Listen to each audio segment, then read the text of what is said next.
우리 6대 독자 아드님 이제 장가도 가야 하는데.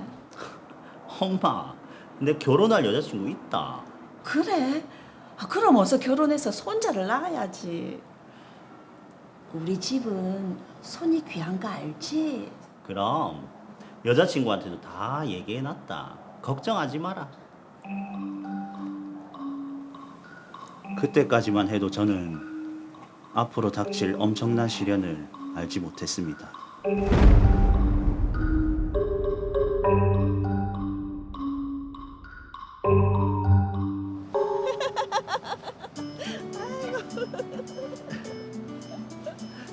엄마, 이렇게 운동 나오니까 좋지? 그래. 이제 봄 냄새도 나고 공기도 좋네. 그럼 오늘은 가볍게 왕복 한번 할까? 그래. 우리 귀한 아드님 체력 떨어지지 않게 조심하고. 알았어요. 자, 출발! 모자 사이가 굉장히 각별하시네요. 너무 다정한데요.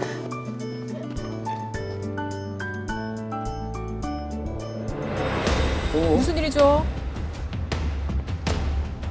진호야, 왜 이러노? 진호야, 좀 일어나봐라. 진호야.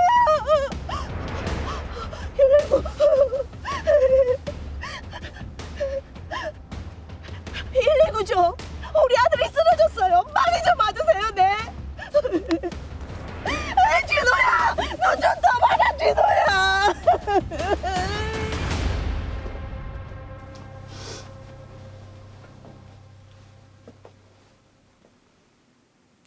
임진호 환자분, 네. 우리 귀한 아들이 왜 쓰러진 건가요? 검사 결과 급성 전골수성 백혈병입니다. 아이고. 백혈병이요? 우리 애가 정말 건강한데 백혈병이라니요. 말도 안 됩니다. 어머님이 상심이 크시죠? 그래도 치료를 하면 나을 수 있으니까 걱정하지 마십시오. 정말 치료만 하면 나을 수 있는 거죠. 쉽지는 않겠지만 희망을 가지시죠. 일단 항암 치료부터 시작해야 됩니다. 치료는 어떻게? 1차 항암 치료는 보통 간해 유도 항암이라고 하는 치료법인데요. 혈액 안에 있는 암세포를 5% 미만으로 떨어뜨리는 게 목표입니다. 혹시 어떤 약을 쓰나요? 우리 애가 6대 독자라 몸이 상하면 안 되거든요. 걱정 마십시오. 건강하게 완치될 수 있도록 저희도 최선을 다하겠습니다. 잘 부탁드리겠습니다.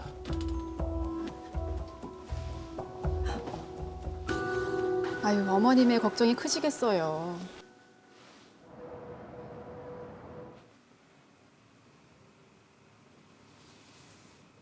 엄마, 나 어떻노? 우리 아들은 모자를 써도 정말 잘생겼네. 머리를 다 밀어서. 괜찮다. 요새는 그것도 패션이다.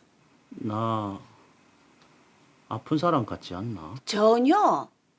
아주 건강하고 씩씩한 우리 아들 그대로다.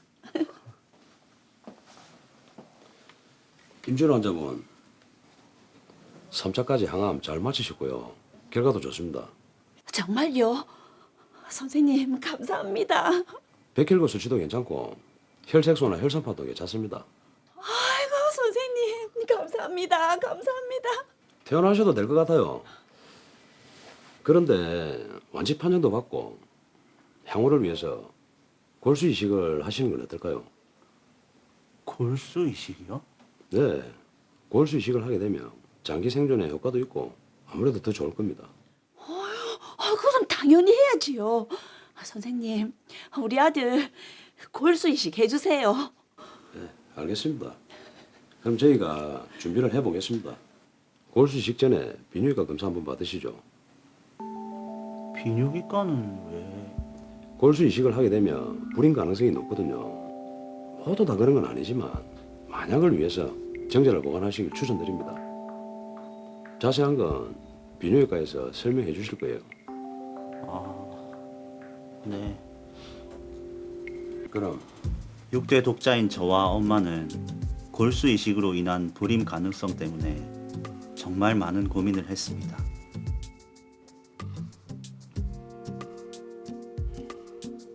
하지만 목숨이 더 중요하다는 엄마의 설득에 골수 이식을 결정했고 비뇨기과 검사를 받았습니다. 네가 드디어 퇴원을 한다니 정말 꿈만 같다. 엄마, 나도. 임준호 환자분, 퇴원을 축하드립니다. 다 선생님 덕분입니다. 정말 감사합니다. 입니다. 골수 이식 날짜는 잡히는 대로 연락을 드리겠습니다. 그런데 무정자증인 거 본인 알고 계셨습니까? 무정자증이요? 그게 무슨... 얘가 6대 독자라고요. 비뇨기과 검사 결과 임진호 씨는 무정자증이라고 나왔습니다. 그럴 리가요. 제가 곧 결혼할 거라 여자친구랑 건강검진을 했었는데 그때는 아무 이상이 없었습니다. 그래요. 아무튼 무정자증이라서 정자 보관이 힘드실 것 같아요. 그럼 우리 집 대는 어쩌노? 배가 끊기게 생겼네요. 아무래도 항암 치료를 할 때 썼던 약이 문제가 된 거 아닐까요? 저는 대체 어떻게 해야 할까요? 예, 이거 제가 그 4대 독자는 들어봤는데 6대 독자는 또 처음 듣습니다. 게다가 무정자증 진단까지 받았는데 졸지에 대가 끊기게 생겼습니다. 그렇습니다. 예. 일단 이 사건을 제가 정리를 한번 해보도록 하겠습니다. 의뢰자는 6대 독자 임진호 씨입니다. 진호 씨는 급성 전골수성 백혈병 진단을 받았습니다. 한 대학병원에서 입원해서 항암 치료를 받았고요. 네. 다행히 여러 항암제를 사용하여 치료는 잘 됐습니다. 재발 방지를 위해서 골수 이식을 하기로 하면서 생식 기능 장애 가능성 얘기를 듣고 네. 정자 보관을 위해서 검사를 받았습니다. 검사 결과 무정자증 진단을 받았습니다. 정말 그 이런 상황을 두고 마른 하늘에 날벼락 맞았다라고 하는 게 아닌가 싶은데 실제 이런 상황이면 어떨 것 같습니까, 사무장님? 굉장히 지금 저도 굉장히 좀 난감합니다. 예, 이런 질문을 하니까 저는 또 6대 독자도 아니고 하니까 저희 어머니께 한번 여쭤보도록 하겠습니다. 근데 이게 아무래도 항암 치료를 할 때 사용했던 약품 때문이다라는 네. 생각을 하게 되고 이 부작용에 대해서는 얘기를 듣지 못했다. 그래서 병원 측을 상대로 피해 보상을 받고 싶다. 이런 주장을 하고 있습니다. 자, 그러니까 의료인의 입장은 의료 사고일 수 있다. 그리고 그로 인한 부작용일 수 있기 때문에 소송을 통해서 이 분쟁을 해결하고자 하는 것 같은데요. 사실 그 의료 분쟁이라는 게 환자가 입증하기가 쉽지가 않고 그렇기 때문에 재판에 가서도 이길 수 있는 확률이 굉장히 낮은 것 같거든요. 그리고 왠지 병원이 의료 기록을 좀 조작을 할 수도 있을 것 같다. 이런 의심이 들 것 같기도 하고요. 그렇죠. 예. 네, 그렇습니다. 하지만 모두 다 그런 것은 아니고요. 현실적으로 병원에서 의료 기록을 조작하는 것이 매우 힘듭니다. 의료는 전문 분야이고 결과를 보장해주는 채무가 아니기 때문에 여기서 치료 결과가 안 좋은 환자들의 입장에서는 악결과가 의료진의 과실 때문인 것은 아닌지 오해하는 부분이 생기고 이 때문에 분쟁이 많습니다. 이 경우도 그럴 수 있기 때문에 잘 따져봐야 되는 것입니다. 자, 그럼 김주성 변호사님, 이 의뢰인이 이제 임진호 씨였죠. 이분이 병원을 상대로 소송을 제기했을 때 과연 이길 수 있을까요? 어떻습니까? 예, 보는 내내 저도 진호 씨의 사연이 정말 안타까웠습니다. 하지만 제가 보기에는 승소 가능성이 다소 낮지 않나라는 생각입니다. 아, 그래요? 오히려 병원 측에서 보면 상당히 억울해할 만한 사연도 있습니다. 오. 아니 지금 이제 6대 독자에 그러니까요. 무정자증이라면 이게 치명적인 건데 아니 지금 이게 이게 도저히 지금 제가 사무장이 지금 말씀을 못하셔. 늑대 아니, 부자는 아니시죠? 아니 그게 아니라 예, 예. 왜냐하면 이게 대가 끊긴다는 게 그렇죠, 굉장히 그렇죠, 좀 예. 그 엄마 입장에서 들어가 보니까 굉장히 좀 흥분을 하게 되는데 얼마나 화가 나는 일입니까? 이게 왜 승소를 못하는지 좀 얘기를 좀 해주십시오. 제가 승소 가능성이 낮다고 말씀드린 이유는 먼저 환자가 진단을 받은 급성 전골수성 백혈병이라는 게 빠르게 치료를 하지 않으면 1년 내내 90% 이상이 사망하는 치명적인 질환입니다. 예. 의료진 입장에서는 신속하고 적절하게 항암 치료를 시작하는 것이 중요하지 의학적으로 명확하지도 않는 약품의 부작용을 설명하면서까지 치료를 지체할 이유가 없기 때문입니다.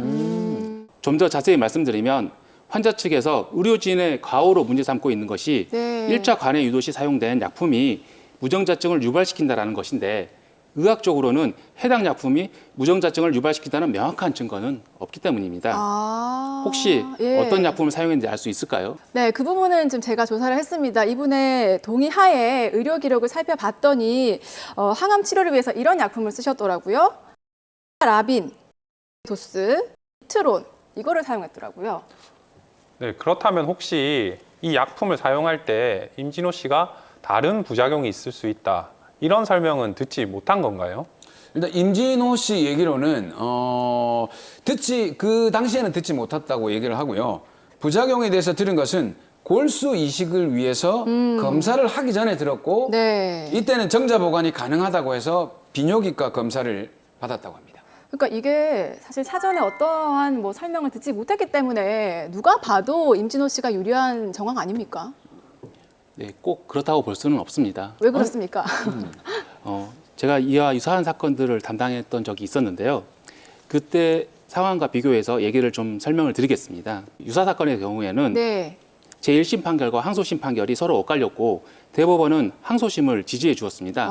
예. 쟁점은 제1차 관해 유도 시 사용된 라빈, 도스의 의약품 설명서에 성선에 대한 영향을 고려한다라는 부분이 있는데 네. 과연 그러한 문구가 무정자증을 유발시키는 직접적 인과관계가 될 수 있는지가 쟁점이었습니다. 그래서 법원이 판단을 어떻게 내렸습니까? 네, 제1심은 성선에 영향을 줄 수 있다라는 것은 생식기에 직접적인 영향을 준다라는 말로 이해를 했고 네. 이를 무정자증에 대한 인과관계까지 인정을 하였습니다. 예. 하지만 2심은 성선에 대한 영향을 줄 수 있다라는 것이 그야말로 영향만을 줄 뿐이지 직접적으로 무정자증을 유발시킨다고 보지는 않았습니다. 일반적으로 항암제 중 팩스, 톡신과 같은 알키라 약제의 경우에는 무정자증을 유발시키지만 이 사건에서 임진호 씨가 처방받은 비알키라 약제는 무정자증을 유발시키지 않는다라는 것이 지배적인 견해입니다. 네. 그렇기 때문에 병원은 1차 관해 유도 시 알키라 약제를 사용할 때는 무정자증에 대한 설명을 하지 않았던 것이고 알키라 약제를 사용할 때는 무정자증 발생에 대한 설명을 하였던 것입니다. 자, 그러니까 항암제로 사용한 약품들은 무정자증의 가능성이 보고되지 않았기 때문에 의사도 환자에게 설명할 의무가 없다 이렇게 좀 해석을 하면 되는 건가요? 네, 그렇습니다. 만약 의뢰인이 부작용인데 그동안 뭐 증명된 게 아니지 않냐 이렇게 주장을 한다면 이거 어떻게 봐야 됩니까?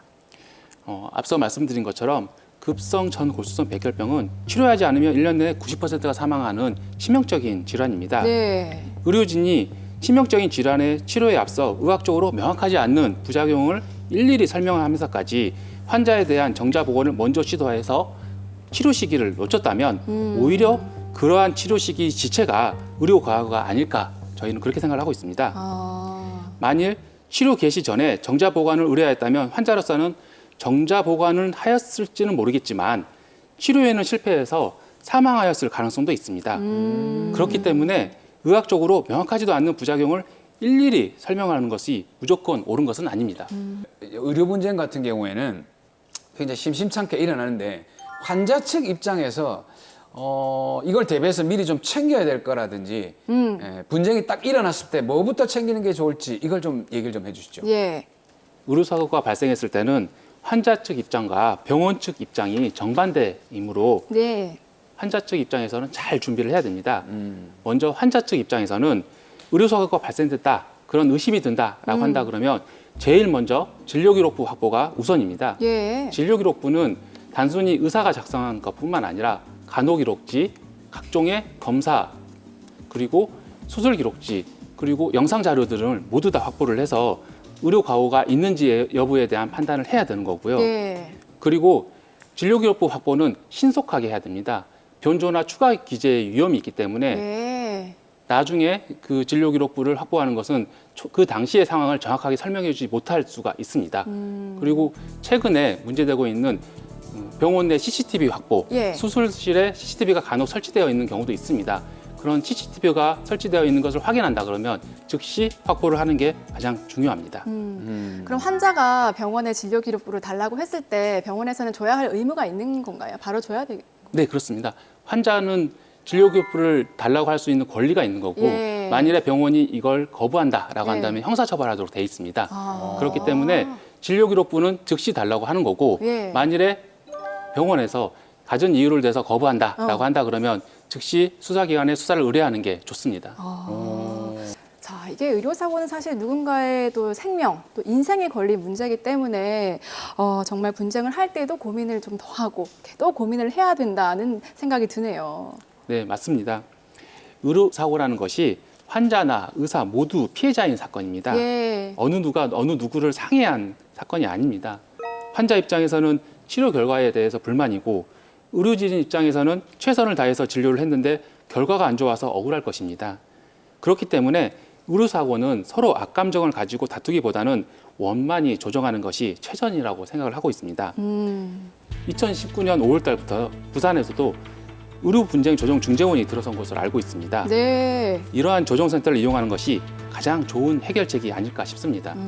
근데 이게 의료 분쟁 조정 중재원. 네. 여기를 이용하게 되면 좀 분쟁 절차가 좀 신속하게 진행이 되나요? 어떻습니까? 의료분쟁중재원은 서울에서 먼저 생겼는데요. 예. 2019년 5월 달에 부산에도 지사가 생겼습니다. 환자 입장에서는 의료 과거에 대해서 접근하기가 좀 힘드니까 예. 중재원 측에서 직권으로 진료 기록부를 검토를 하고 어느의 과실이 더 큰지 부분에 대해서 결과서를 만들고 그걸 토대로 조정을 합니다. 예. 그러다 보니 환자 입장에서는 상당히 저렴한 비용으로 조정을 임할 수 있게 되고 그러한 조정이 합의가 되면 민형사상 모든 협의를 마치기 때문에 병원 입장에서 상당한 이득이 있습니다. 그럼 일단 빠르게 환자 입장에선 빠르게 진료 기록부를 확보해서 이 의료 분쟁 조정 중재원에다가 신청을 하면 되는 거네요. 예, 그렇습니다. 아, 그렇군요. 의료 분쟁 조정 중재원 시청자 여러분들께서도 꼭 기억을 해 두셨다가 필요하실 때 이용을 하시면 되겠습니다.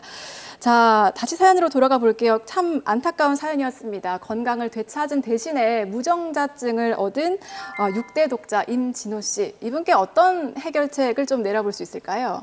의사의 설명 의무는 후유증이나 부작용, 위험 발생 가능성이 희박하다는 이유로 면제될 수는 없지만 이 경우에도 통상 의사한테 예견되지 않는 것까지 설명해야 될 의무는 없습니다.